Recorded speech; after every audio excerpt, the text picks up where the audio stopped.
factual information questions, also called detailed questions. Now, pay particular attention to the skills in this question because this is the most common question. Around 30% of your reading score will come from this section. Let me first show you what kind of questions they ask here. For example, they pinpoint a particular part in the passage and then they ask you a question specific to that section. They select some keywords. Let's look at this question, for example. It says, what new communication medium did the computer generate? So you see, this is a very specific question. It's related to a certain part of the passage. So what you need to do, we will go step by step, you will see. What you need to do, you need to find the keywords. The keyword here is this and this chunk, right? You need to find the keywords in the passage, and the answer is in that section. So this question is both difficult and easy. Difficult because it's usually hard to find the location where the answer is.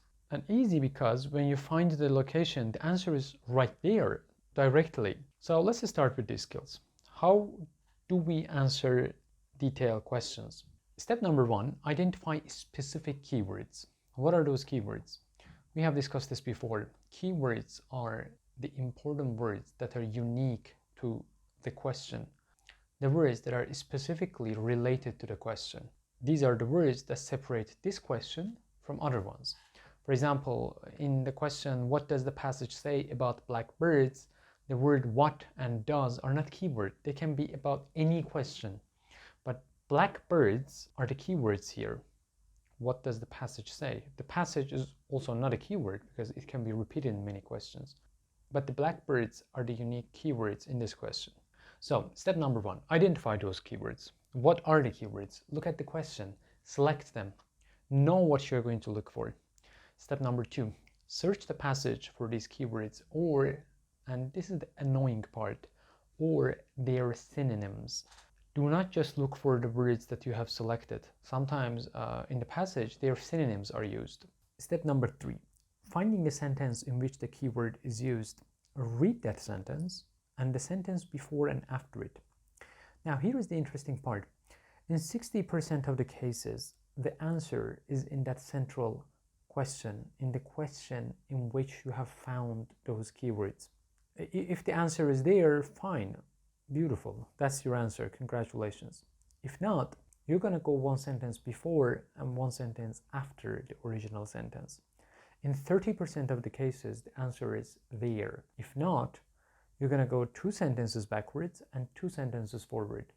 And 10% of the time, the correct answer is here.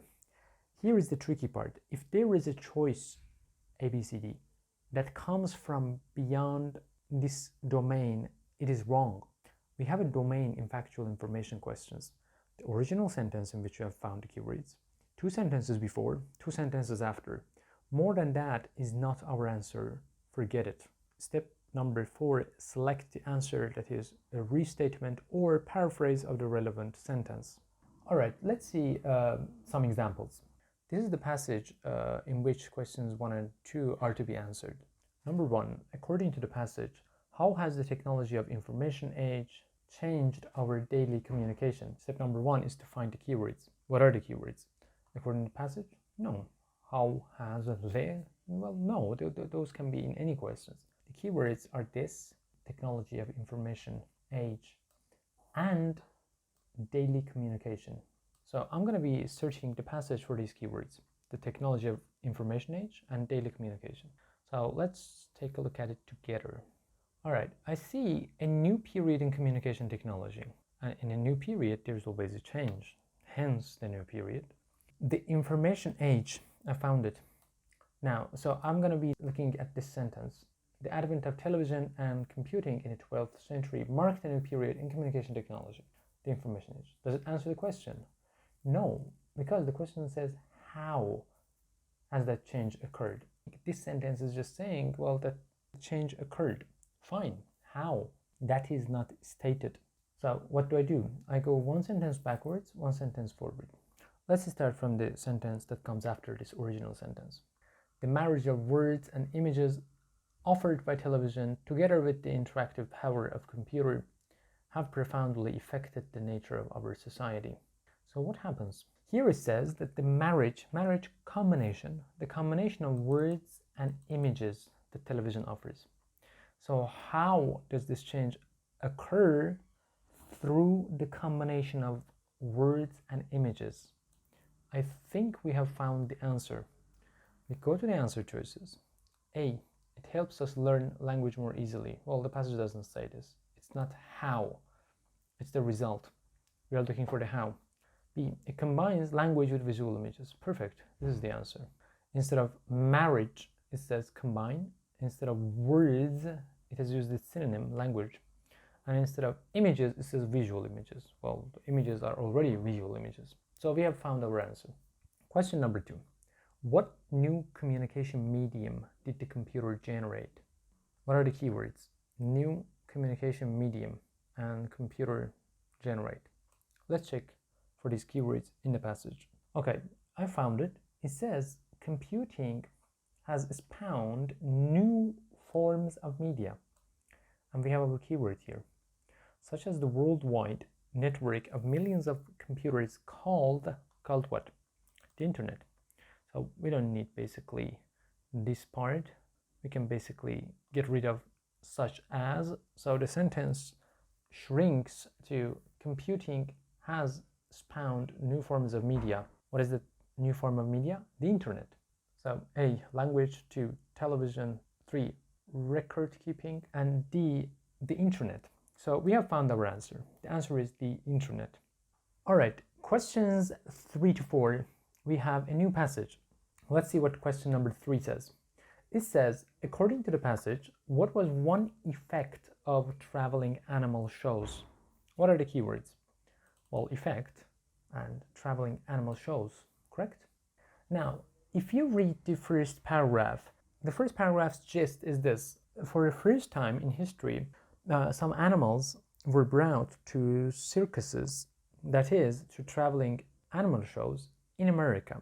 Let's say there were animals like chimpanzees, monkeys, like people had not seen them before, so this was the first time. And with that mindset, it says the creatures made such an impression that American English began to acquire new phrases. Because people had not seen those animals before, and it was the first time that they were seeing them, so they started to learn the name of those animals. For example, they say, that's a monkey. So American English began to acquire means gain, to receive. American English began to acquire new words. That is, American English got, received, gained some new words and phrases. Now, A, new law regulated the importation of exotic animals. Well, this has nothing to do with the traveling animal shows. B, there was an increase in popular forms of entertainment. Well, the passage doesn't say that. The passage is specifically talking about circuses, not about other forms of entertainment. C, people worked to improve the living conditions of animals. Well, that's not the point in this paragraph at all, and it has nothing to do with traveling animal shows. D, American English acquired many new words and phrases. And here's our answer.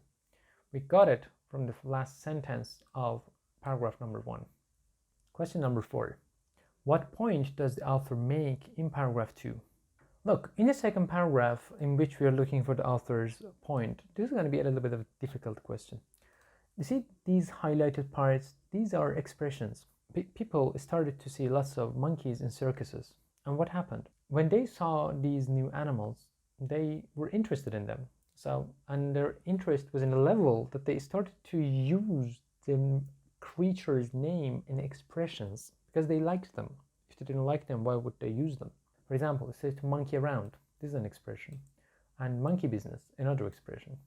To make a monkey out of someone, another expression. So what is happening here? What is happening is that people liked the animal, so they started making sentences, words, expressions with the name of that animal. So with this mindset, let's go to the question. A, monkeys were the most popular animals in the circuses and zoos. Wrong, because the passage does not say they were the most popular. They were popular, but not the most popular one. That is not based on the passage. B, several expressions reflect an interest in monkeys and apes. Well, this could be the answer, Because we understood that. We said because people like the monkeys, they started to use their names as an expression. C, there are many similarities between monkeys and humans. And D, many words to describe large men are considered vulgar. Vulgar means rude. So let's see whether there are these answers in the passage. The last part of the sentence says, a large or uncouth man was called a big ape by 1831. And gorilla was used to mean a hairy, tough man by 1860s and a thug by 1926. So yeah, the passage is saying that, look, people were using the names of gorillas, monkeys, apes to refer to men, and yes, there were similarities, but is that the point of the paragraph? Is the aim of the paragraph to say, look, there are similarities between monkeys and humans? No, it's just an example. An example to do what? An example to show that people were interested in those animals. That's why they were using their names in expressions. So C and D are not answers. Point is not similarities. And the point is not the last particular part of the passage. Large, uncouth men are considered vulgar. Yes, they are. But is that the point of the paragraph? No. Look, the question says, what point does the author make in paragraph 2? So the answer is B. Question number 5. How are the three tissue systems of a plant similar to each other? So, three tissue systems of plants, of course, and similar. These could be our keywords. So let's see where we can find the answer. Well, it's in the first sentence. Three tissue systems, dermal, vascular, and ground tissue. Is the answer here? No, in this sentence, the author is not giving us information how they are similar. So we move forward. We go to the next sentence, which is here. It says, each tissue system is continuous throughout the plant's body. Now, here is a similarity. They are all continuous throughout the plant's body. That means all these tissues are in all parts of the plant's body, throughout the plant's body. So let's go to the choices. A, they all continue throughout the plant's body. Well, voila, we found the answer. It's in A. You don't have to check for the other ones. 6, which type of tissue does a plant's body mainly consist of? We said that all these tissues go throughout the plant's body, but which one does a plant's body mainly consist of? Let's find out. So what are the keywords? Tissue, plant's body, mainly. So here is the answer. It says the third system. First, let me show the keyword. It says the bulk of a plant. Bulk means the main part, the majority, the big chunk.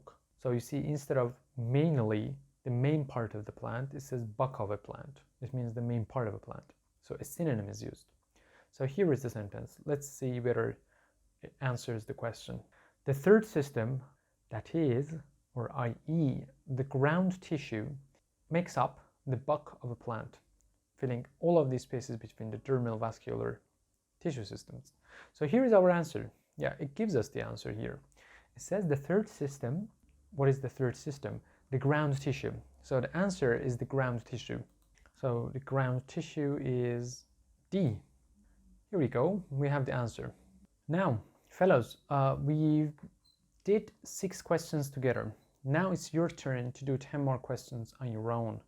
The questions are in Delta's book, pages 20 to 29. Well, we already did some questions from page 20.